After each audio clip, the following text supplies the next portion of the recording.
नमः शिवाय। आज हम शिव महापुराण का शतरुद्र संहिता का 5वां अध्याय पढ़ेंगे। उससे पहले हमने पिछले अध्याय में पढ़े थे शिव के 5 अवतार,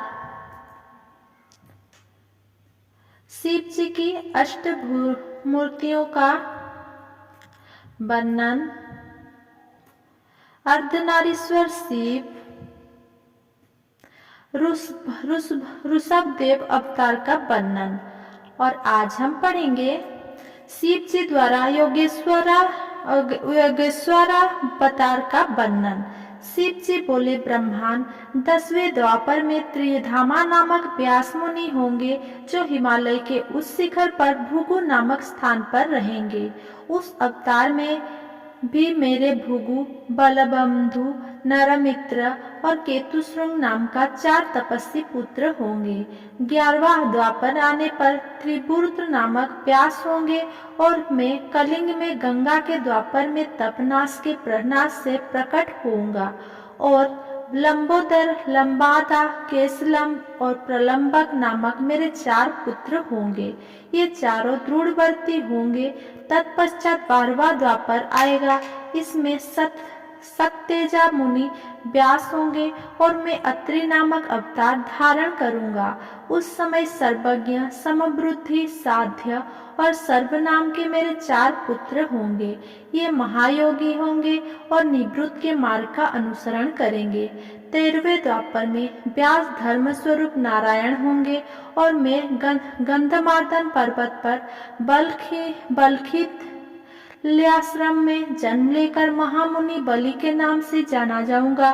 तब सुदामा, कश्यप, वशिष्ठ और बिरजा मेरे पुत्र होंगे।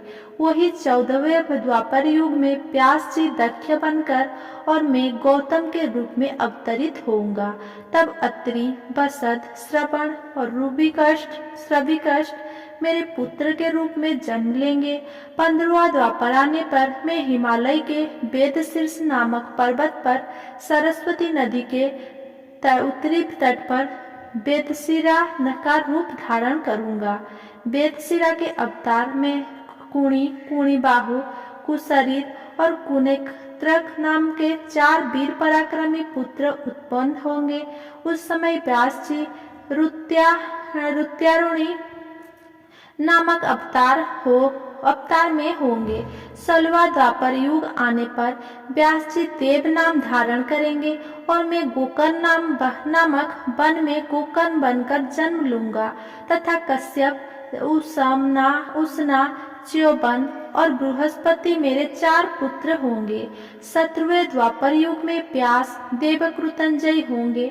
मैं गृहवासी नाम से अवतार लूंगा और उत्तथ्य, वामदेव, महायोगा और महाबल मेरे पुत्र होंगे।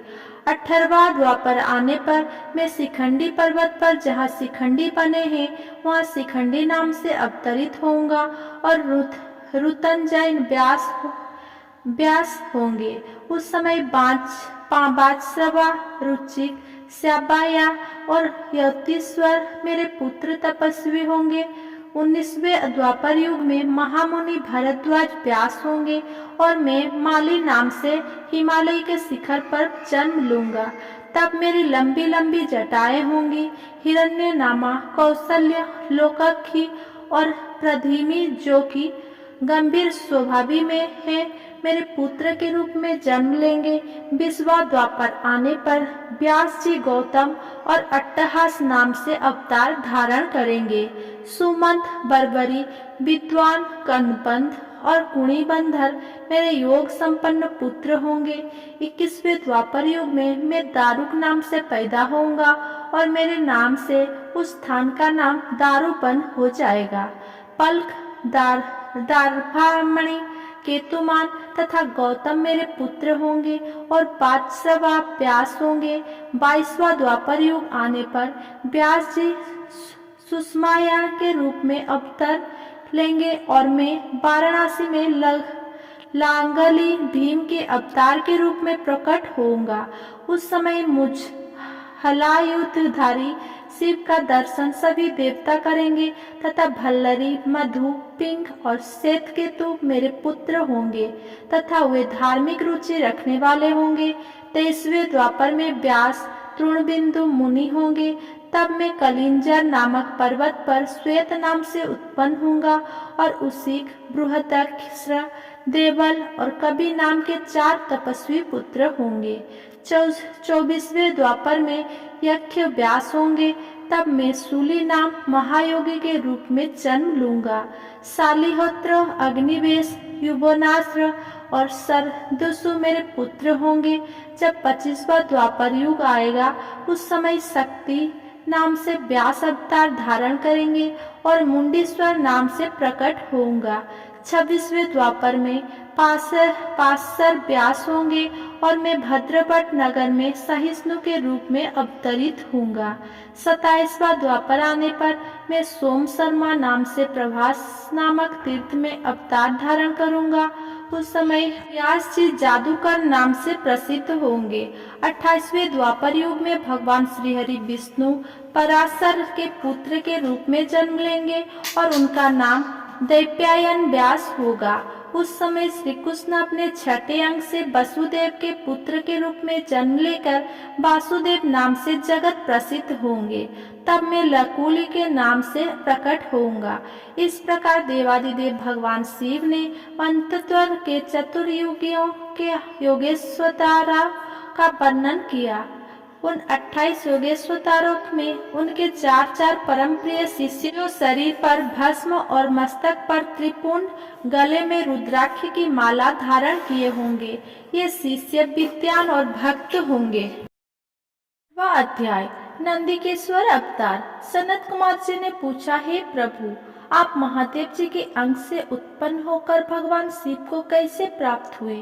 कृपा कर मुझे इस उत्तम कथा का वर्णन सुनाइए। नंदीश्वर बोले, हे ब्रह्मापुत्र सनत कुमार जी, शिलाद नामक एक धर्मात्मा मुनि थे। एक बार जलपुत्र की कामना से शिलादे ऋषि इंद्र की तपस्या और उनका ध्यान करने लगे। तब देवराज इंद्र ने प्रकट होकर उनसे कहा कि मैं आपकी इच्छा को पूरा करने में असमर्थ हूँ, अतः आप परमपिता परमेश्वर भक्त वत्सल भगवान शिव की स्तुति करें, वह ही आपकी इच्छा पूरी करने में सक्षम है। यह सुनकर शिलाद प्रसन्न होकर पूर्ण भक्ति भावना और श्रद्धा पूर्वक देवादिदेव भगवान शिव की तपस्या करने लगा। शिलाद की कठोर तपस्या से प्रसन्न होकर भगवान शिव ने उसे साक्षात दर्शन दिए और बोले, हे शिलाद, ब्रह्मा जी, श्री हरि, विष्णु सहित सभी देवताओं और ऋषि मुनियों ने मेरे अवतार धारण करने के लिए मेरी तपस्या की हो और मुझे सभी इस पूरे संसार का पिता मानते हैं। फिर भी मैं आपको अपना पिता बनने का वरदान देता हूँ। मैं आपका आयोनिज पुत्र बनकर जन्म लूंगा और मेरा नाम नंदी होगा। यह कहकर भगवान शिव वहां से अंतर्ध्यान हो गए। तत्पश्चात शिलाद भगवान शिव की जय जयकार करते हुए अपने आश्रम में चले गए। वहां उन्होंने सभी को यह बात बताई। कुछ समय उपरांत मेरे पिता शिलाद यज्ञ भूमि को सही कर रहे थे कि उसी समय में भगवान शिव की आज्ञा से उनके शरीर से उत्पन्न हुआ। तब चारों ओर प्रसन्नता छा गई। जब मेरे पिता शिलाद ने मेरे बाल रूप को देखा, जो सूर्य और अग्नि के समान तेज, प्रभावशाली और प्रकाशमान था, हाथ में त्रिशूल एवं सिर पर जटाजूट धारण किया था, तो मेरा रूप देखकर वे आनंद से झूम उठे। शिलाद बोले, हे सुरेश्वर, आपने मुझे बहुत आनंद दिया है, इसी कारण मैं आपका नाम नंदी रखता हूँ। तब मेरे पिता अत्यंत प्रसन्न होकर भगवान शिव की स्तुति करने लगे। तत्पश्चात वे अपनी कुटिया में चले गए। उस कुटिया में जाकर मैंने अपने उस रूप का त्याग कर दिया और साधारण बालक की भांति रहने लगा। तब मेरे पिता शिलाद ने मेरे नामकरण आदि संस्कार पूरे किए। 5 वर्ष का होने पर मुझे संपूर्ण वेदों का अध्ययन कराया गया। जब मैं 7 वर्ष का हुआ तो देवादिदेव भगवान शिव की आज्ञा से मित्र और वरुण नामक मुनि मुझे देखने मेरे आश्रम आए। मेरे पिता शिलाद ने उन दोनों को उत्तम आसन पर बैठाया और उनकी बहुत अभ्यागत की। तब वे दोनों मुझे बार बार निहारने लगे और कुछ देर पश्चात वे मेरे पिता से बोले, हे तात, तुम्हारा ये पुत्र इतनी छोटी आयु में ही सब शास्त्रों का ज्ञाता हो गया है, लेकिन इसकी आयु तो बहुत कम है। इसके जीवन का तो मात्र एक बार शेष रह गया है। तब उन दोनों की बातें सुनकर मेरे पिता सिलात अत्यंत दुख से भर गए और रोने लगे। अपने पिता को इस प्रकार दुखी देखकर नंदीश्वर ने उनसे प्रश्न किया। वे पूछने लगे, पिताजी, आप किस कारण इतना दुखी हो रहे हैं? तब पिता सिलात ने मुझे मेरी अल्पायु के विषय में बताया। तब मैं बोला, हे पिताजी, आप इस प्रकार दुखी ना हो।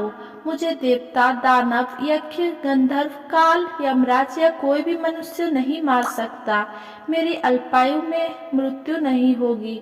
मेरे इस प्रकार के वचन को सुनकर मेरे पिता सिलात ने पूछा कि पुत्र, तुमने ऐसा कौन सा तप किया है या तुम्हें ऐसी कौन सी शक्ति प्राप्त हो गई है जो तुम ऐसा कह रहे हो? तब मैंने कहा, हे पिताजी, मैं भगवान शिव की आराधना और स्तुति से ही मृत्यु को दूर भगा दूंगा। आप चिंता ना करें। ये कहकर नंदी ने पिता सिलात को प्रणाम किया और स्वयं वन की ओर चल दिया। 7वां अध्याय, नंदी को वर प्राप्ति और विवाह वर्णन। नंदीश्वर बोले, हे महामुनि, मैंने वन में जाकर घोर तपस्या करनी शुरू कर दी। मैं स्वच्छ मन और श्रद्धा भाव से भगवान शिव के 3 नेत्र, 10 भुजा तथा 5 मुख वाले रूप का ध्यान करते हुए मंत्र का जाप करने लगा। मेरी दुष्कर तपस्या से अभिभूत होकर भगवान शिव प्रसन्न हो गए। तब भगवान शिव ने देवी पार्वती सहित मुझे दर्शन दिए। भगवान शिव बोले, हे सिलात पुत्र नंदी, मैं तुम्हारे इस तपस्या से बहुत प्रसन्न हुआ हूँ। तुम जो चाहो मनवांछित वर मांग सकते हो। तुम्हारी इच्छा मैं अवश्य पूरी करूँगा। देवादिदेव भगवान शिव के ये उत्तम वचन सुनकर मैं उनके चरणों में गिर पड़ा और पुनः उनकी स्तुति करने लगा। तब भगवान शिव ने अपने हाथों से मुझे ऊपर उठाया और बोले, हे पश्च नंदी, मेरे होते हुए भला तुम्हें मृत्यु भय कैसा? तुम अजर अमर हो और सदा मेरे गणनायक बनकर रहोगे। मेरा प्रेम तुम पर सदा बना रहेगा और तुम मृत्यु को कभी प्राप्त नहीं होगे। तुम्हारे घर पधारे हुए दोनों मुनि मैंने ही भेजे थे, अतः अब तुम अपने शोक और चिंताओं को त्याग दो। यह कहकर भगवान शिव ने कमल के फूल की माला अपने गले में से उतारकर मेरे गले में डाल दी। माला मेरे गले में पड़ते ही मेरे 3 नेत्र और 10 भुजाएं हो गई। तत्पश्चात भगवान शिव मुझसे बोले कि तुम और क्या चाहते हो? मैंने कहा, प्रभु, मैं आपकी सवारी बनना चाहता हूँ। तब महादेव शिव जी ने अपनी जटाओं से हार के समान निर्मल जल मुझ पर छिड़क कर कहा कि नंदी हो जाओ। तब उन परमेश्वर शिव की जटा से जटोरक, त्रिस्त्रोता, वृषभध्वनि, पणिदका और जम्बू नदियां निकली। ये 5 नदियां पाचन नाम से जप्तेश्वर नामक स्थान के पास बह रही है। जो मनुष्य इस पंचनद नामक नदियों पर जाकर प्रसन्न मन से भगवान शिव की उपासना करता है, उसे परम मोक्ष की प्राप्ति होती है। उसकी सभी कामनाएं भगवान शिव अवश्य पूरी करते हैं। भगवान शिव ने देवी पार्वती से कहा कि देवी, मैं नंदी को अपने गणों का अधिपति बनाना चाहता हूँ। शिव जी के वचन सुनकर देवी पार्वती बोली, प्रभु, मैं नंदी को अपना पुत्र मानती हूँ। तब भगवान शिव ने अपने सभी गणों को बुलाकर उनसे कहा कि मैंने नंदी को आप सब गणों का अधिपति बनाया है। भगवान शिव का यह कथन सुनकर सभी गणों ने प्रसन्नता पूर्वक उन्हें अपना स्वामी स्वीकार किया। फिर सब देवताओं और मुनियों ने नंदी का अभिषेक किया। तत्पश्चात नंदी का विवाह मरुतों की सुंदर दिव्य कन्या सुयसा से संपन्न हुआ। नंदी ने सपत्नीक परमेश्वर शिव को नमस्कार किया। महादेव जी ने नंदी को ऐश्वर्य संपन्न महायोगी, महान धनुर्धारी, अजय और महाबली होने का आशीर्वाद प्रदान किया। देवी पार्वती ने प्रसन्नता पूर्वक नंदी से मनोवांछित फल मांगने के लिए कहा। नंदी बोला कि हे माते, मेरे सदैव आपके चरणों में भक्ति बनी रहे। ये सुनकर देवी पार्वती ने उसकी इच्छा पूर्ण कर दी। तत्पश्चात सब देवताओं ने भी हर्षित मन से मुझे अनेक वरदान प्रदान किए। तब भगवान शिव से आज्ञा लेकर सब उनका गुणगान करते हुए अपने स्थान को चले गए। महामुनि, नंदीश्वर के अवतार का वर्णन शिव भक्ति बढ़ाने वाला और आनंददायक है। इसे पढ़ने अथवा सुनने से सभी सुखों की प्राप्ति होती है। 8वां अध्याय, भैरव अवतार। नंदीश्वर बोले, हे सनत कुमार जी, भगवान शिव के परम रूप भैरव जी है। एक समय की बात है, ब्रह्मा जी सुमेरु पर्वत पर बैठकर ध्यान में मग्न थे। उसी समय देवता उनके पास आए और उन्हें हाथ जोड़कर नमस्कार करने लगे। तत्पश्चात उन्होंने पूछा, हे ब्रह्मन, इस संसार में अविनाशी तत्व क्या है? कृपा कर इस विषय में हमें बताइए। तब भगवान शिव की माया से मोहित होकर ब्रह्मा जी बोले, हे देवताओं, आपकी प्रसन्नता के लिए मैं आपको उस अविनाशी तत्व के बारे में बताता हूँ। इस संसार में मुझसे बढ़कर कोई भी नहीं है। मेरे द्वारा ही यह सारा संसार उत्पन्न हुआ है। मैं ही स्वयं भू, अज, ईश्वर, अनादि, भक्ता, ब्रह्मा और निरंजन आत्मा हूँ। मेरे कारण ही संसार प्रवृत्त और निवृत्त होता है। ब्रह्मा जी के इन वचनों को सुनकर वही बैठे भगवान श्रीहरि विष्णु को बहुत बुरा लगा।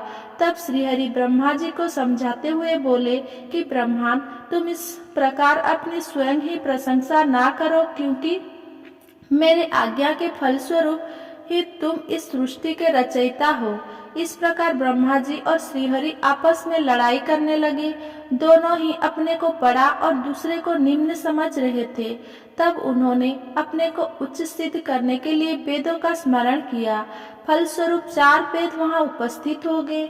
जब ब्रह्मा जी और श्रीहरि विष्णु ने उन चारों वेदों से अपनी श्रेष्ठता के संबंध में पूछा, तब सर्वप्रथम ऋग्वेद भगवान शिव का स्मरण करते हुए बोले, हे ब्रह्मन, हे श्रीहरि, जिसके भीतर समस्त भूत निहित है तथा जिसके द्वारा सब कुछ प्रवृत्त होता है, जिन्हें इस संसार में परम तत्व कहा जाता है, वो एक भगवान शिव ही है।